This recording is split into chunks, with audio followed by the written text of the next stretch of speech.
Good day everyone. We will discuss about availability group asynchronous secondary replica going offline in this video. Let's get started. This representation shows how an asynchronous secondary replica resynchronizes with the primary replica after it goes offline and comes back online.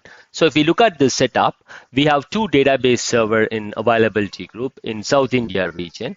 The primary replica is JBSAG1 server and secondary replica is JBSAG2. So the always on availability group is configured with an asynchronous commit between the primary replica JBSAG1 and secondary replica JBSAG2. So right now let's consider that the secondary replica, which is the asynchronous partner of JBSAG1, is down. When the asynchronous secondary replica goes offline, its status changes from synchronizing to not synchronizing.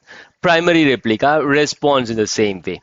Once this particular secondary replica comes back online, so what happens is like it then establishes a connection with the primary replica and then sends its LSN details across to the primary replica.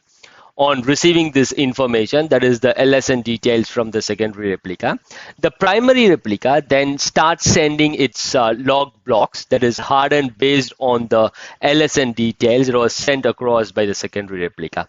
As soon as the secondary starts receiving the hardening and hardening these log blocks, its status basically changes to synchronizing from not synchronizing.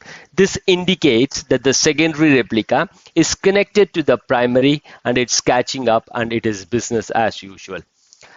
That's it for this video. Thanks for watching. Have a great day. Jai Hind.